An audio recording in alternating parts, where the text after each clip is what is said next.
sweet the name of Jesus sounds in a believer's ear.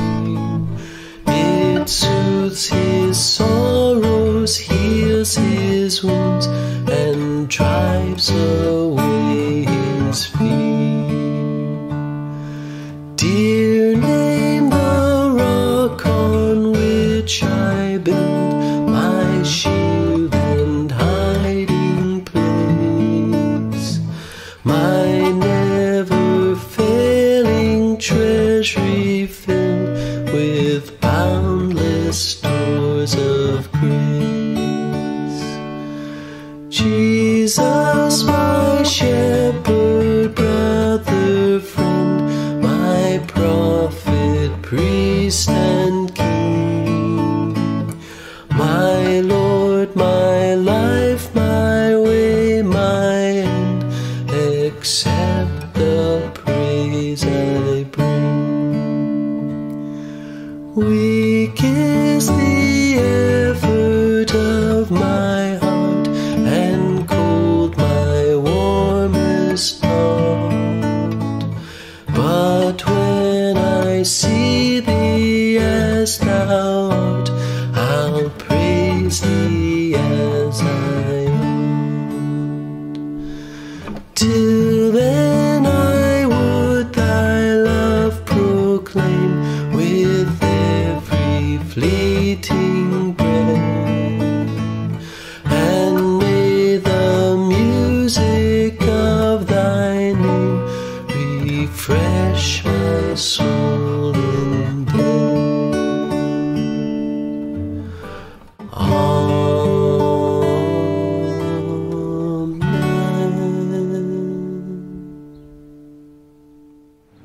Magandang umaga po mga kapatid. We're back. Kumusta po muli tayo sa mga panahong ito? Hangad ko po't dalangin na ang lahat po tayo ay nasa mabuting kalagayan. Sa darating pong araw ng linggo ay ating ipagdiriwang ang araw ng mga magulang. Mga magulang na nagsakit at karamihan ay nagsasakit pa hanggang sa mga sandaling ito para sa kapakanan ng minamahal na anak, mga anak. Sa mata ng ating mga anak at ng ating kapwa, kumusta na po ang ating pagiging magulang? Makapagsusulit ba tayo ng tama sa Panginoon kapag tinanong niya tayo hinggil sa bagay na ito? Naging mabuti ba tayong tagapagturo sa ating mga anak ng tamang gawa at kabutihan? Sinasabi po sa Aklat ng Unang Hari, Kabanata 1, Talata 6, minsan may hindi siya pinagsabihan o sinumbatan ng hari sa ginagawa niyang iyon na mali.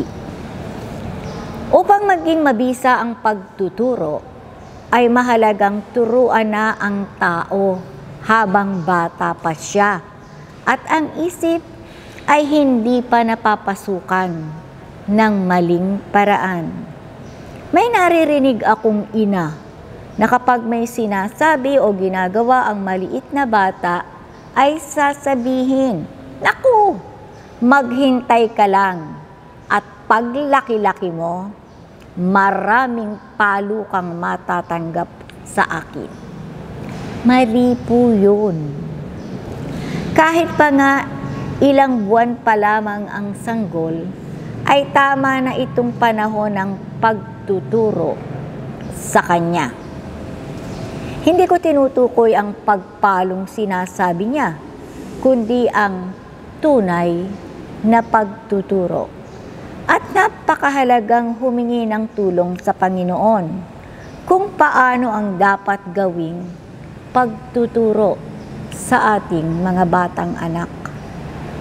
Ang buong banal na kasulatan ay nagpapaunawa sa mga magulang na mahalaga ang pagtuturo sa mga anak ng tungkol sa Diyos.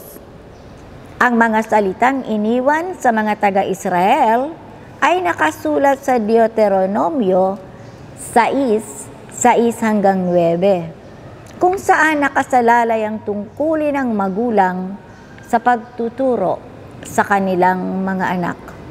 Maganda rin na basahin ang kawikaan ni Solomon na nagbibigay ng maraming babala at pagtuturo sa mga magulang at mga anak. Ang isang bata na hindi nabibigyan ng tamang disiplina o hindi pinararanas o binibigyan ng kaparusahan sa pagkakamaling ginawa ay umaabuso at hindi nahuhubog ang pagtitimpi o pagpipigil sa sarili. Hindi rin siya nagkakaroon ng pangunawa sa pananagutan o tungkulin. Ito ay inilarawan sa ating talata. Binalak ni Adonias, kapatid po siya ni Solomon, na siya ang humalili sa paghahari.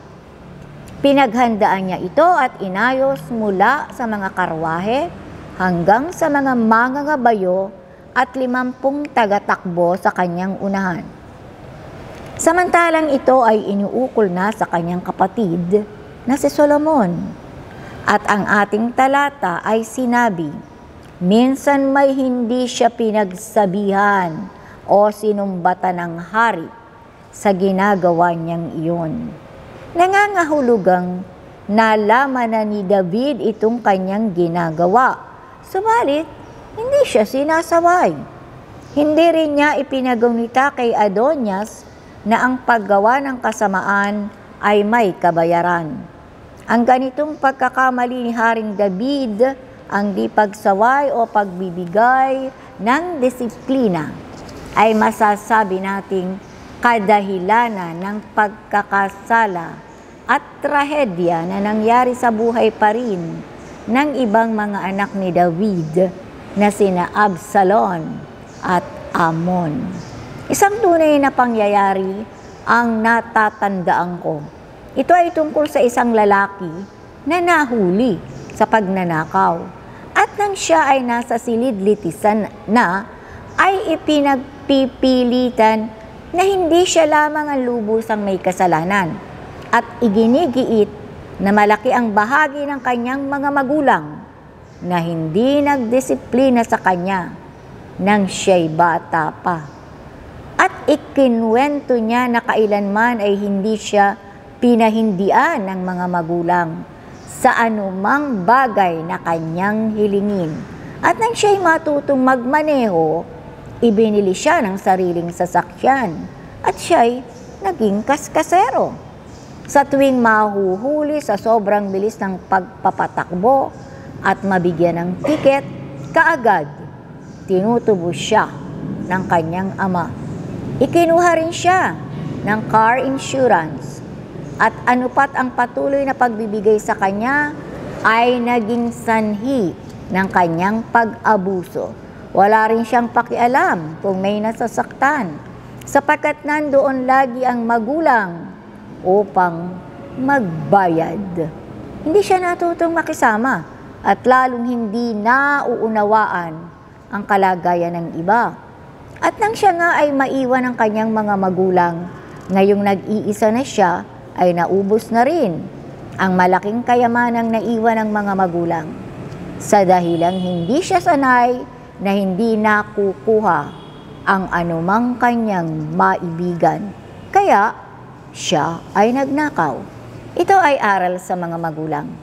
Kung tunay na nagmamahal sa anak, kinakailangang ipaunawa sa anak ang pamamaraang tama. Tungkulin ng magulang ang pagtuturo ng panuntunan ng Diyos at tamang pakikipagkapwa, sapagkat hindi tayo sa ating sarili lamang.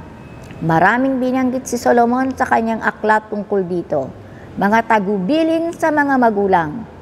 Isa rito ay Kawikaan 19:18. Ituwid mo ang iyong anak habang may panahon pa. Kung hindi, ikaw pa ang magtutulak sa kanyang pagkaparool at pagkapahamak. Napakagandang paalala sa mga magulang. Gawin natin ang ating mahalagang tungkulin sa mga anak. Ang pagtutuwid, pagsaway, pagtuturo at pangangaral ay tutulong para sa magandang kinabukasan ng ating mga anak. Samantalang ang pagpapabaya ay magtutulak sa kanilang pagkakapahamak. Tayong mga magulang ay maging mabuting halimbawa sa patnubay ng Diyos. Sa Kawikaan 3:24 sinasabi, ang mapagmahal na magulang ay dapat magparusa sa anak, sapagkat ang supling na minamahal ay dapat ituwid ng landas. Yan po ang sinabi sa Kawikaan 23, 13 at 14. Disiplinahin mo ang bata. Ang wastong pagpalo ay hindi niya ikamamatay. Marapay ililigtas mo ang kanyang buhay. Ang magulang na matatag at makapaninindigan sa kanyang hindi at makapagpaparanas ng parusa bunga ng pagkakamaling ginawa ng anak ay makatutulong para sa paghubog sa katauhan ng minumutyang anak. Ang pagdating ng araw, ang kabataang ito, very well and certainly, ay magpapasalamat sa magulang at sa Diyos. To God be the glory. Salamat po sa mensahe ng buhay na ating narinig sa umagang ito. Tayo'y manalangin. Pinupuri ka namin at pinapasalamatan, O Diyos, sa isang napakabiyayang umaga na nagkasama-sama kami upang makiniig sa iyo sa pamagitan ng pakikinig ng iyong mensahe. Salamat, O Diyos, sa kalakasan. Salamat, Panginoon, sa buhay na taglay ng bawat isa sa amin, lalong higit ang kagandahan ng umaga. Hayaan mo, Panginoon, na sa pagbubukas ng gawain ng buhay ng bawat mga lingkod mo, sa responsibilidad na nayatang sa kanila, ngayon, Panginoon, sa pagpasok nila sa kanilang mga trabaho, gampanin ang mga tungkulin sa loob ng tahanan. Patuloy, O Diyos, na idinadalangin ko ang mga kapatid naming ito na nakinig ng iyong mabuting salita. Sana po, O Diyos, ay maranasan din nila ngayon ng panibagong buhay, kalakasan na nagmumula sa iyo. Higit, Panginoon, yung kanilang pananampalataya. Darating man ang pagsubok, darating man ang unos at bagyo ng buhay, ay kaya naming harapin, sapagkat, O Diyos, walang imposible sa iyo. Hindi mo kami pababayaan. Salamat sa umagang ito, Panginoon. Sa iyo ang papuri, sa iyo ang pagsamba. Ito ang aming dalangin. Amen at amen.